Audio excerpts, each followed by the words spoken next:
Hi friends, நாம் இன்னைக்கு என்ன பார்க்க போறோம்னா மேக்ஸ்ல இன்னைக்கு ஃபர்ஸ்ட் கிளாஸ் பார்க்க போறோம். கேரண்டியா இந்த ஃபார்முலால இருந்து ஒரு क्वेश्चन கேட்பாங்க. என்ன ஃபார்முலா அப்படினா கூட்டு வட்டிக்கும் தனி வட்டிக்கும் இடையே உள்ள வித்தியாசத்துல இருந்து கண்டிப்பா கேரண்டியா ஒரு क्वेश्चन கேட்பாங்க. அத பத்தி தான் பார்க்கலாம். இத வந்து ஃபர்ஸ்ட் ஃபார்முலா வந்து 2 ஆண்டுகளுக்கு = p * r / 100 whole power 2. ரெண்டாவது வந்துட்டு 3 ஆண்டுகள் = p * r / 100 whole power 2 into 3 plus r divided by 100. இதை பார்த்தீங்கன்னா லாஸ்ட் குரூப் 4ல இந்த ஃபார்முலா வந்துட்டு கேட்டிருந்தாங்க 2022க்கு.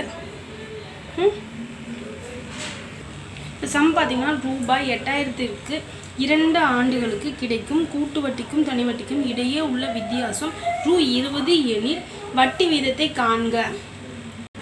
இதில் பார்த்தீங்கன்னா p = 8000, வித்தியாசம் பார்த்தீங்கன்னா 20 ரூபாய், அதுக்கப்புறம் வந்துட்டு n = 2 years. இப்போ ஃபார்முலா பார்த்தீங்கன்னா வித்தியாசம் = p * r/100 whole power 2 எடுத்து எழுதலாம். 8000 டிவைடட் பை இது r வந்து நமக்கு தெரியாது, அதனால் அப்படியே எழுதிக்கலாம். r divided by 100 whole power 2 வித்தியாசம் வந்து 20. இதை வந்துட்டு நம்ம எப்படி எழுதுறோம்னா இது வந்துட்டு 8000 × r × r divided by 100 × 100 = 20 ன்னு எழுதுறோம். இதில் வந்துட்டு இந்த ஜீரோக்கும் இந்த ஜீரோ அடிச்சிடலாம், இந்த ஜீரோக்கும் இந்த ஜீரோ அடிச்சிடலாம், இந்த ஜீரோக்கும் இதில் ஒரு ஜீரோ அடிச்சிடலாம். பேலன்ஸ் என்ன இருக்குன்னு அப்படி எழுதலாம். பேலன்ஸ் இருக்கிறதுலாம் எடுத்து எழுதியிருக்கேன். 8 × r × r divided by 10 = 20. இது வந்துட்டு 6 மட்டும் இந்த பக்கம் மற்றதெல்லாம் அந்த பக்கம் கொண்டு போய்க்கலாம். இப்போ இந்த 8க்கும் 5க்கும் அடிச்சோம்னா இது 5, இது 4. இந்த இதில் இதுக்கு 4 எப்படி அடிச்சோம்னா இது வந்துட்டு ஒரு 4 5 20.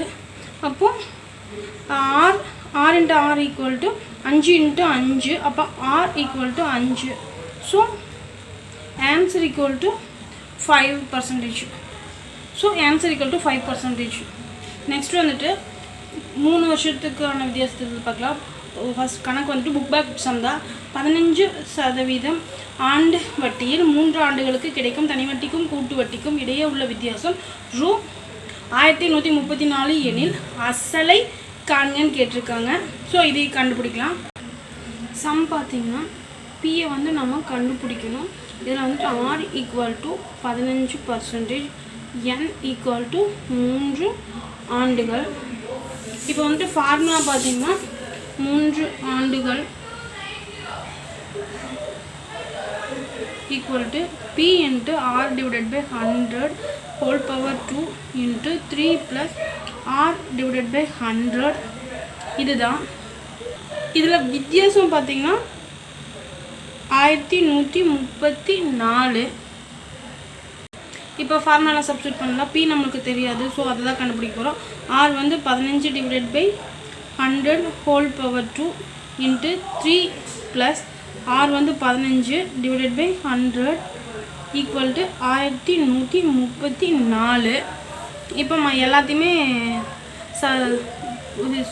விரிவாக சுருக்கலாம்.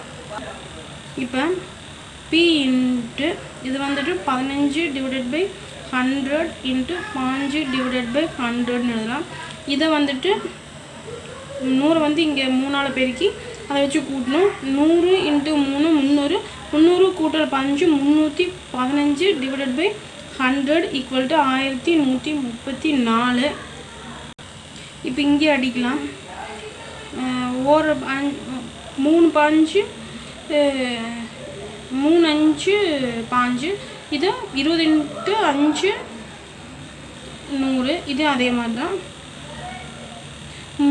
இது 5ஆக எப்படி அடிச்சோம்னா 31க்கு 6 வரும். பேலன்ஸ் 1 இருக்கும். 3 5 3 5 5. இதே மாதிரி இது வந்துட்டு 5ஆக எப்படி அடிச்சோம்னா 20 தடவை வரும். இப்போ பேலன்ஸில் எடுத்து எழுதலாம். p * 3 divided by 20 into 3 divided by 20 into 63 divided by 20 = 1134. இப்போ பியை மட்டும் ஒரு பக்கம் வச்சுக்கலாம், மற்றதெல்லாம் அந்த பக்கம் கொண்டு போயிடலாம். இது வந்து பிஎம் மட்டும் இந்த பக்கம் வச்சுக்கிறோம். 1134 இந்த பக்கம் வச்சுட்டு இந்த 20 வந்துட்டு அந்த பக்கம் வந்துட்டோம்னா கீழே இருக்கிறது மேலேயாமல் வரும். 20/3 இங்கே 20/3 இங்கே 20/63 மாறும். இப்போ வந்துட்டு இந்த 3 வாய்ப்பாடு அடிக்கலாம். இதை வந்துட்டு 1 3 3 இது வந்துட்டு 11 இருக்குது. ஸோ இது வந்துட்டு 9 3 சாரி 3 × 3 9 3 × 3 9 பேலன்ஸ் வந்துட்டு 2. இங்கே வந்துட்டு 21க்கு வரும். 7 3 21 இங்கே 7 போட்டுக்கலாம். பேலன்ஸ் வந்துட்டு இங்கே வந்து 2 வரும். 8 3 24 மாதிரி. அடுத்தது வந்துட்டு இந்த 3 கடிக்கலாம். 1 3 3 இந்த இது 3 3 இந்த இது வந்துட்டு 2 3 6 பேலன்ஸ் இங்கே 1 வரும். இங்கே வந்துட்டு 6 3 18. அப்புறம் இந்த 63க்கு வந்துட்டு அடிச்சோம்னா 63 63 இது வந்துட்டு 2 63 126. ஸோ பேலன்ஸ் பார்த்தீங்கன்னா P = 2 × 20 × 20 × 20. விடை பார்த்தீங்கன்னா P = இந்த 2 × 2 4 4 × 2 8 8 × 2 16. எவ்வளோ ஜீரோ இருக்குதோ 1 2 3 3 ஜீரோ போட்டுக்கலாம். ஸோ விடை பார்த்தீங்கன்னா P = 16,000. இதுதான் விடை. ஃப்ரெண்ட்ஸ், உங்களுக்கு என்னோடய வீடியோ பிடிச்சிருந்துச்சுன்னா சப்ஸ்கிரைப் பண்ணி பாருங்கள் ஃப்ரெண்ட்ஸ். இதே மாதிரி மேக்ஸ் வீடியோஸ் நிறையா வரும்.